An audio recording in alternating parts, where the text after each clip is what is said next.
Salamat. Uy, teka lang, hintayin mo ako. Salamat. May issue na naman, oh. Sob! Sob!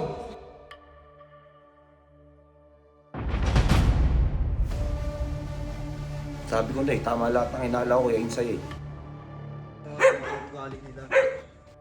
Tingnan mo, sino yung kachat? Si Joshua! Tingnan mo yung combo nila, boss salamat. Bakit?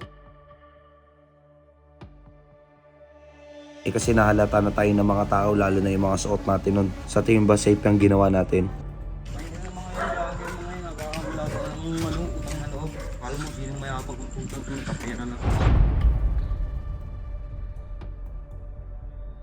Ano yun? Baka naman iba yung pinag-uusapan nila, Sob. Salamat. Ano? Gago, hinahanap pa ni Sob. Saan mo nilalapag yung cellphone mo kasi? Ano na tuloy nakikita? Ang cellphone ko. Di ba tinatanong kita kuya? Di ba tinatanong kita pagka uwi ko dito, anong ginawa nyo kay Radic? O, ba't ako inaano mo? Wala Ano namang bakit alam ikaw? doon. Anong bakit ikaw? Putang ina kuya, may ebidensya dito. Anong problema mo?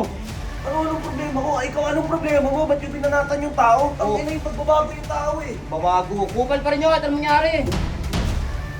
Pagka gusto nyo, ako lalayas dito kung ako Hindi problema naman dito. dito. Mas maganda nga umalis ka na nga eh. Wala kang putang na loob. Pagka may nangyari sa inyo ha, hindi ko nga hanapin ha. Wala. Huwag lang sila lalapit ka. Problema sila.